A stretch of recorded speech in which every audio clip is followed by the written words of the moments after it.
ನಮಸ್ತೆ students. 2020-24 corporate ಲಾನ discuss ಮಾಡೋಣ. ಇದಕ್ಕಿಂತ ಮುಂಚೆ ಇವತ್ತು ಫಿನಾನ್ಷಿಯಲ್ ಅಕೌಂಟಿಂಗ್ ಎಕ್ಸಾಮ್ ಎಲ್ಲರೂ ಕೂಡ ಚೆನ್ನಾಗಿ ಬರ್ತಿದ್ದೀರಾ ಅನ್ಕೋತೀನಿ. ನಾನು ಮಾಡಿರುವಂತ ವಿಡಿಯೋ ನಿಮ್ಗೆ ಯೂಸ್ ಆಗಿದೆ ಅನ್ಕೋತೀನಿ. ಲೈಕ್ ಇವಾಗ ಕಾರ್ಪೊರೇಟ್ ಲಾದು 2 marks question just 10 minutes time ನ ಸ್ಪೆಂಡ್ ಮಾಡಿ ಇದನ್ನ ಓದ್ಲಿಕ್ಕೆ. 2 marks ಕ್ವೆಶನ್ 2020-24 ಇದೆ ನೋಡಿ. ಹೈಲೈಟ್ ಮಾಡಿದ್ದೀನಿ ಪಾಯಿಂಟ್ಸ್ ಕೂಡ ನೆನಪಲ್ಲಿ ಇಟ್ಕೊಳ್ಲಿಕ್ಕೆ.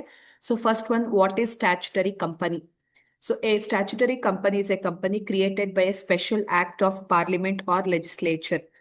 Special act parliament illa legislation idu pass agirutte.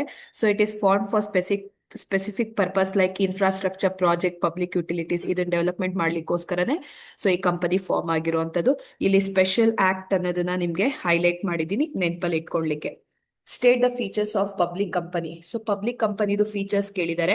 Point wise ಬರಿಬೇಕಾಗುತ್ತೆ. Minimum members, share transfer, listing, minimum director, annual report. ಎಲ್ಲದನ್ನು ಕೂಡ ಒಂದೇ ಪಾಯಿಂಟ್ ಅಲ್ಲ, ಪಾಯಿಂಟ್ ವೈಸ್ 2 points ಇಲ್ಲ 3 points ಕೇಳ್ತಾರೆ, ನೋಡ್ಕೊಂಡು ಬರಿಬೇಕಾಗುತ್ತೆ.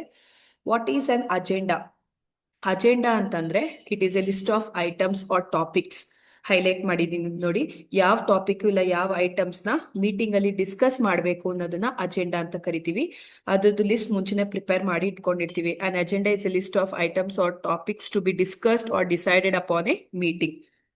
ಇದಾದ್ಮೇಲೆ state the functions of promoter. ಪ್ರಮೋಟರ್ದು ಫಂಕ್ಷನ್ಸ್ ಮೇನ್ ಏನು? ಮೇನ್ ಒಂದು ಹುದ್ದೆ, ಏನ್ ಯಾವ ರೀತಿ ಫಂಕ್ಷನ್ ಆಗುತ್ತೆ? ಐಡಿಯಾ ಜನರೇಷನ್ ಮಾಡಬೇಕು, feasibility study, business planning, capital raising, ಬಂಡವಾಳ ತರಬೇಕು, ಕಂಪನಿ ಫಾರ್ಮೇಶನ್, ಕಂಪನಿನ ಫಾರ್ಮ್ ಮಾಡಬೇಕು, ಮತ್ತೆ ಮ್ಯಾನೇಜ್ಮೆಂಟ್ ಅಲ್ಲಿ ಎಲ್ಲ ಇನ್ಕ್ಲೂಡ್ ಆಗುತ್ತೆ. It is art of getting things done through others ಅನ್ನೋದು ಕೂಡ ಗೊತ್ತಿದೆ. ಇದು ನಿಮ್ಗೆ 2 points ಇಲ್ಲ 3 points ಕೇಳಿರ್ತಾರೆ. ಐಡಿಯಾ ಜನರೇಷನ್ ಬರಿಬಹುದು, ಇಲ್ಲ ಫಾರ್ಮೇಶನ್ ಬರಿಬಹುದು, ಕಂಪನಿ ಫಾರ್ಮೇಶನ್ ಬರಿಬಹುದು, ಇಲ್ಲ ಕ್ಯಾಪಿಟಲ್ ರೈಸಿಂಗ್ ಯಾವ್ದಾದ್ರು ಬರಿಬಹುದು. ಇದಾದ್ಮೇಲೆ 5th question, what is authorised capital? What is authorized capital? Authorized capital is also known as registered capital ಅಂತ ಕರೀತಾರೆ. It is the maximum amount of share capital of a company is allowed to issue to shareholders. ಇದು minimum amount ಅಲ್ಲ, ಇದು ಇಲ್ಲ highlight ಮಾಡಿದೀನಿ ನೋಡಿ. Maximum amount of share capital of a company is allowed to issue to shareholders. ಅದನ್ನ ನಾವು authorised capital ಅಂತ ಕರಿತೀವಿ. ಯಾವುದೇ ಆನ್ಸರ್ ಬರಿಬೇಕಾದ್ರೆ 2 marks ಗೆ ಆಥರೈಸ್ಡ್ ಕ್ಯಾಪಿಟಲ್ ಅಂತ ಕೇಳಿದ್ದಾರೆ ಅಂದ್ರೆ ಆಥರೈಸ್ಡ್ ಕ್ಯಾಪಿಟಲ್ ಈಸ್ ಆಲ್ಸೋ ಅಂದ್ರೆ ಸ್ಟಾರ್ಟಿಂಗ್ ಇಂದನೇ ಸಿಂಪಲ್ ವರ್ಡ್ಸ್ ಬರ್ದ್ಬಿಡ್ಬೇಡಿ, ಸ್ವಲ್ಪ ಎಂಡ್ ನೀಟಾಗಿ ಮಾಡಿ. Define company secretary.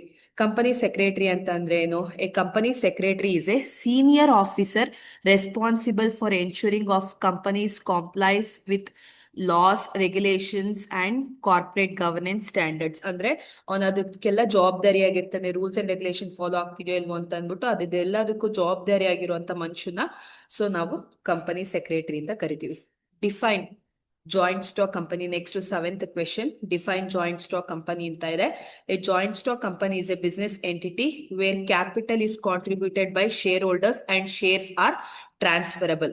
ಕ್ಯಾಪಿಟಲ್ ಬಂಡವಾಳ ಯಾರು ಕಾಂಟ್ರಿಬ್ಯೂಟ್ ಮಾಡಿರ್ತಾರೆ? Shareholders. ಮತ್ತೆ ಅದನ್ನು ಕೂಡ ಟ್ರಾನ್ಸ್ಫರ್ ಮಾಡುವಂತದನ್ನ ಜಾಯಿಂಟ್ ಸ್ಟಾಕ್ ಕಂಪನಿ ಅಂತ ಕರೀತಾರೆ.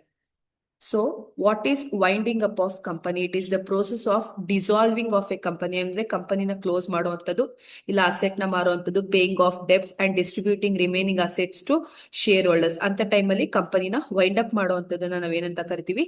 Winding up of a company ಅಂತ ಕರಿತೀರಿ. It is a process of dissolving of a company, selling assets, paying off debts and distributing remaining assets to share holders.